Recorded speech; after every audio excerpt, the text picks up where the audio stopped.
राधे राधे महाराज जी। हाँ।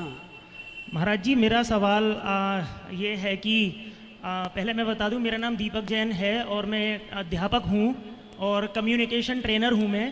तो हमारे अक्सर वाद विवाद होते रहते हैं टॉपिक्स पे। तो एक टॉपिक है उस पर हम कई बार वाद विवाद कर चुके हैं, लेकिन शास्त्रों के हिसाब से मैं जानना चाहता हूं, जैसे ये लव मैरिज, अरेंज मैरिज और ये इंटरकास्ट मैरिज, इन पे हमारे शास्त्र क्या कहते हैं? शास्त्र तो हमेशा ये कहते हैं कि उच्च कोटि का लड़का हो, उच्च कोटि की लड़की, मतलब जिस समाज का लड़का हो उसी समाज की लड़की। यदि इस प्रकार की आप दोनों के द्वारा फिर जो संतान होगी वो श्रेष्ठ संतान मानी जाएगी। और यदि पिता ऊंचा है स्त्री नीची समाज की, या पिता नीचा है स्त्री ऊंची समाज की, वह वर्ण संकरी है। शास्त्र ये कहते हैं कि यदि माँ बाप अलग अलग जाति के हैं और आपकी संतान जो होगी उससे आपके पितर पानी भी लेना पसंद नहीं करेंगे। आपके जो पिंडदान होता है ना, यदि आपने अदर कास्ट में शादी कर ली तो जो आपकी संतान होगी उस संतान से हमारे पितर पानी भी नहीं लेंगे कि ये तो भ्रष्ट है, ये तो वर्ण संकरी। शादी करने के लिए मेरा मानना यह है कि जैसे दोनों में गुण होने चाहिए और उनका नेचर आपस में मिलना चाहिए। नहीं, आपके विचार अच्छे हैं, बात आपकी सही है, पर इसका बहुत बड़ा साइंटिफिक रीजन है। आप तो टीचर हैं तो साइंस को तो जानते ही होंगे। जी हाँ। देखिए साइंस क्या कहती है। साइंस कहती है कि एक सफ़ेद गुलाब लीजिए और एक दूसरे कलर का गुलाब लीजिए, दोनों की कलम जोड़ दीजिए, फिर उसमें जो गुलाब खिलेगा ना वो सफ़ेद होगा ना वो लाल होगा, वो तीसरा ही कलर लेके पैदा होगा। आप मानते हैं इस बात को? मगर इंसान के उनमें और इनमें मतलब फूलों में ये प्रजातियां होती हैं। बिल्कुल सब में है ये सब में। आप गाय को जानते हैं? हाँ। गाय जो होती है एक देसी गाय होती है, एक जर्सी गाय होती है। हाँ। जानते हैं? हाँ, ये मैंने आपका सुना है कथा में। हाँ, तो ये बहुत बड़ा कारण है इसका। लेकिन जाति और प्रजाति में अंतर है बहुत। इंसान की जातियां हैं, इनमें प्रजातियां हैं, तो लेकिन इंसान तो इंसान ही है ना। नहीं, इंसान तो इंसान है, पर इंसान के भी तो प्रकार है ना। प्रकार है इंसान के, 4 प्रकार ही तो है। कोई ये जाति ब्राह्मण क्षत्रिय वैश्य कोई जाति नहीं है, इसे जाति को कहा गया है, पर ये है प्रकार। जैसे आम एक होता है पर आम के प्रकार बहुत होते हैं। ये लंगड़ा आम है, ये कलमी आम है, ये फलाना आम होता है। तो आम होता है पर आम के प्रकार होते हैं। उसी प्रकार मनुष्य तो मनुष्य होता है। हाँ। हम सभी अमेरिका में भी जो हैं वो भी मनुष्य हैं। हाँ। भारत में हैं वो भी मनुष्य हैं, चाइना में हैं वो भी मनुष्य हैं। पर आप देखें ध्यान से तो अमेरिका के लोगों की बनावट अलग है, चाइना के लोगों की बनावट अलग है और भारत के लोगों की बनावट अलग है। बिल्कुल आप गौर से देखेंगे तो आपको प्रकार, ये प्रकार बोल रहा हूं मैं। अब जैसे ब्राह्मण प्रकार का व्यक्ति है तो ब्राह्मण और क्षत्रिय और वैश्य और शूद्र, ये 4 प्रकार के लोग हमारे हिंदू धर्म में होते हैं। हाँ। ये प्रकार हैं, ना कि चलो इनको जानने के लिए जाति कहें तो जाति भी ठीक है, पर ये प्रकार है। इस प्रकार के जो ब्राह्मण प्रकार के लोग हैं वो अपनी बेटी का विवाह ब्राह्मण प्रकार से ही करें, है ना। यदि आप लंगड़े आम की कलम को कलमी आम की कलम से जोड़ देंगे तो तीसरा आम पैदा हो जाएगा, ना वो लंगड़ा रहेगा ना वो कलमी रहेगा, उसका स्वाद अलग हो जाएगा। यदि शुद्धता चाहते हैं तो ब्राह्मण को ब्राह्मण से ही करना है, यदि मिक्सचर करना है तो फिर मनमानी कर सकते हैं। लेकिन ऐसे जोड़े हैं जो जैसे धर्म के और ये जैसे धर्म कर्म वगैरह नहीं करते, काम धंधे वाले लोग हैं, तो वो जैसे एक प्रोफेशन में है तो वो व्यक्ति चाहता है उसे उसी प्रोफेशन में लड़की या लड़का मिल जाए, तो उन लोगों को आजकल तो देखो आदमी अपनी सुविधा के हिसाब से काम कर रहा है। अब देखिए पहले की महिलाएं कुएं से पानी खींचती थी, है ना, तो स्वस्थ रहती थी। आज इतनी सुविधा है, पानी घर में टोटी है, कपड़े धुलने नहीं है, तो जितनी सुविधा मिल रही है उतनी बीमारियां बढ़ रही हैं। तो कहीं ना कहीं सुविधाओं के साइड इफेक्ट भी तो हैं। तो यदि इस सुविधा के साइड इफेक्ट हैं तो क्या उस सुविधा के साइड इफेक्ट नहीं? मैं डॉक्टर हूं तो मेरे बगल में ये भी डॉक्टर है, भले जात नहीं है, कर लोगे डॉक्टर, लेकिन आपका पैसा तो मैच कर गया। हाँ। परंतु बहुत चीजें नहीं, जो शास्त्र कहते हैं वो मैंने आपको कहा, बाकी तो लोग हम नहीं माने तो नहीं माने। लेकिन अरेंज मैरिज में भी साइड इफेक्ट्स हैं, जैसे कि दहेज प्रथा। और ये दहेज प्रथा का कारण मेरी नज़र में ये अरेंज मैरिज होती हैं जो माता पिता फिक्स करते हैं, ये उसकी वजह से, क्योंकि जो लव मैरिज करते हैं, जो आपस में प्यार करते हैं, उन्हें लेन देन से मतलब नहीं होता कोई, ये मैंने बहुत देखा है। हाँ, लेन देन से मतलब नहीं होता बेटा। हमारे समाज में ना दहेज था ही नहीं, लोग अज्ञानवश।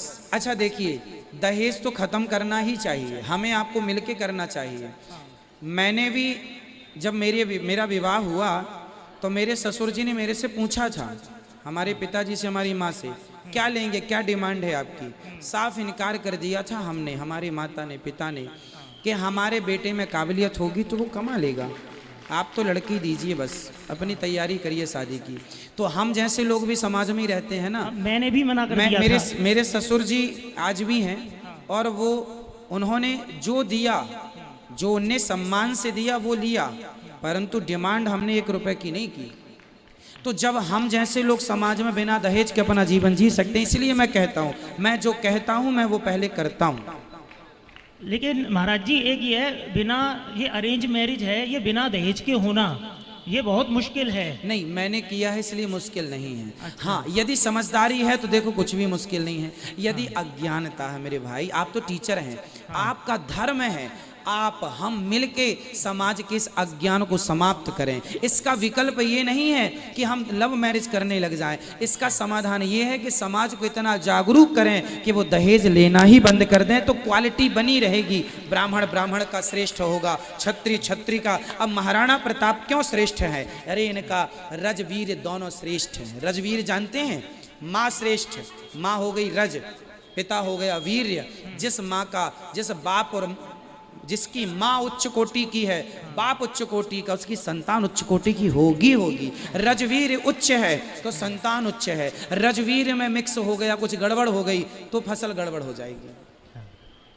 ठीक, धन्यवाद गुरुजी। सवाल बहुत है मगर अभी औरों का भी नंबर आना है। नहीं, आपके और कोई सवाल हो, टीचर हैं आप, कर लीजिए, क्योंकि आपको समझाना भी है लोगों को। हाँ बिल्कुल, और कर सकते हैं आपको। मेरा एक सवाल ये है कि जैसे किसी स्त्री के साथ में एक अपहरण हो जाए, उसके बाद बलात्कार हो जाए, ऐसे केस आते हैं, उसके बाद उस स्त्री को समाज में हीनता की दृष्टि से देखते हैं, और जबकि उसकी कोई गलती नहीं है, बिल्कुल, अपहरण और बलात्कार, तो उस स्त्री को हीनता की दृष्टि से देखते हैं। लेकिन ये इसकी शुरुआत बहुत साल पहले एक हमारे राम के जमाने से खुद राम के द्वारा हुई है, मेरा मानना ऐसा है। भगवान राम जी का सीता जी को छोड़ना, त्याग देना, ये एक गलत मैसेज समाज में गया। ना ना, ये मेरा मानना है। नहीं, आपका देखो, अपने मानने से बेटा कुछ नहीं होता, हमारे मानने से काम नहीं होता। अब मैं तो कहूँ कि जी मैं ए फॉर एप्पल मानते ही नहीं हूँ, बी फॉर बॉल मानते ही नहीं हूँ, तो मेरे ना मानने से नहीं होगा। मैं कहूँ मैं ए फॉर एप्पल नहीं मानता, तो क्या ना मानने से ए फॉर एप्पल नहीं होगा? तो महाराज राम जी का सीता जी को छोड़ना कैसे उचित मानते हैं? मैं अभी क्लियर कर देता हूँ। हाँ, ऐसा है, आप बताइए, राम जी उस समय राजा थे कि नहीं? हाँ। और राम जी, सीता जी का विरोध राम जी ने किया था या समाज ने किया? समाज ने। तो समाज ने राम जी से कहा कि जो आपकी पत्नी है वह रावण के पास रहकर आई हैं, हम उसे अपनी महारानी के रूप में एक्सेप्ट नहीं करेंगे। तो गलत है, मगर ये तो गलत बात को क्यों मान लिया उन्होंने? अभी पूरी बात होने दीजिए। फिर राम जी ने समाज को कहा कि नहीं जी, अग्नि परीक्षा ली है हमने। तो समाज ने कहा आपने ली है, किसने देखा है? ठीक है, समाज ने कह दिया। अब आगे चलते हैं। अब यदि राम जी कह देते कि नहीं तुम गलत हो, मेरी पत्नी तो बिल्कुल, अच्छा राम जी को पता था कि मेरी पत्नी शुद्ध है, पवित्र है, बिल्कुल। राम जी को आपत्ति होती सीता जी से, तो रावण के यहाँ से आने के बाद सिंहासन पे बिठाते क्यों? राज तिलक जब हुआ तब तो साथ में थे ना। राम जी तभी कह देते वनवास जाओ, तुम तो रावण के पास रह के आई हो। इसका मतलब सीता जी से आपत्ति राम जी को नहीं थी, होती तो उसी दिन त्याग देते। तो आपत्ति प्रजा को थी। अब आप कहेंगे प्रजा की बात क्यों मानी? हाँ। उस समय राम जी राजा थे, और यदि प्रजा की बात ना मानी जाती तो लोग कहते मनमाना राजा है। अरे राम तो वो राजा है जो प्रजा के शुभ के, चलो तुम कहते हो मेरी सीता तो अग्नि की तरह पवित्र है, गंगा की तरह निर्मल है, पर तुम कहते हो तो तुम समाज के लिए मैं अपनी पत्नी को भी त्याग रहा हूँ। त्यागा नहीं, त्याग देते तो जंगल में छोड़ते, जंगल में नहीं, संत जी के आश्रम में छुड़वाया है। लेकिन वो जिम्मेदारी। पत्नी, लेकिन वो गलत नहीं थी, अपहरण हुआ था। नहीं, पहली बात तो वो पवित्र थी, और वो अपहरण कहाँ हो गया? वो रावण ने अपहरण ही तो किया था ना हाँ, उनका। रावण ने अपहरण किया तो रावण ने गलत किया ना। हाँ, तो सीता जी को सजा मिलनी ही नहीं चाहिए थी। हाँ, सीता जी को सजा मिली ही नहीं ना। सीता जी को सजा कहाँ, राम जी की तरफ से तो नहीं मिली। आप बताइए क्या राम जी दोषी हैं इसके? भाई प्रजा, आप यदि राजा होते, चलिए आप थोड़ी देर के लिए राम जी की जगह खड़े हो जाइए, आप राजा होते और आप सम्राट हैं पूरे दुनिया के, और आप यदि कहें कि नहीं मेरी पत्नी का मैं पक्ष लूंगा, तो समाज क्या कहती? कैसा राजा है ये? प्रजा की बात ही नहीं सुनता। भले राम जी जानते हैं कि मेरी पत्नी सही है, पर यदि वहां पर पति सिद्ध करता, राम जी सिद्ध करते कि मेरी पत्नी सही है, लोग तो यही कहते पत्नी का पक्ष ले रहे हैं। लेकिन त्याग देने से तो और साबित हो जाएगा, प्रजा कहेगी देखो उन्होंने त्यागा। साबित नहीं हुआ, साबित तो फिर सीता जी ने अंत में हाँ। जब पृथ्वी पर समा गई, फिर तो सिद्ध हो गया कि वो पवित्र थी। हाँ। समाज, वो मैसेज ये गया है कि समाज में आप सीता ही क्यों ना हो, आप राम ही क्यों ना हो, समाज तो कहेगी। ये मैसेज है। समाज का काम है कहना, इसलिए समाज कहेगी, और समाज कहेगी तो कहने दो, हमें परवाह नहीं करना। कहने वाले राम और सीता दोनों को कह गए, ये मैसेज गया है। राम जी ने सीता का त्याग नहीं किया, ये बिल्कुल मस्तिष्क से हटा दीजिए। और ऐसे प्रजा को भगवान तो बहुत बड़े वो थे, पुरुषोत्तम, उन्हें अपने ज्ञान के आधार पे समझा भी तो सकते थे उसको। कैसे समझाएं मेरे भाई? जीवन में कुछ चीजें नहीं समझाई जा सकती, नहीं समझाई जा सकती, वो सिद्ध करके बताना पड़ता है।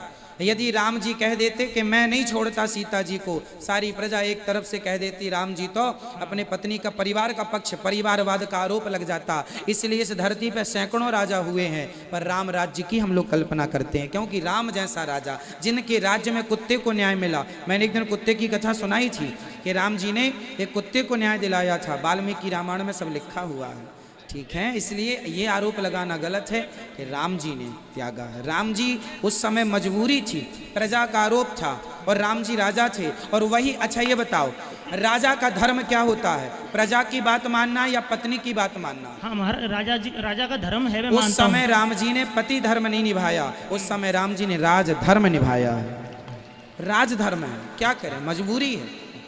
बाद में फिर सिद्ध हो गया ना, जब सीता माँ पृथ्वी में समा गई तो फिर क्लियर हो गया कि ये पवित्र हैं। बहुत बहुत धन्यवाद गुरुजी।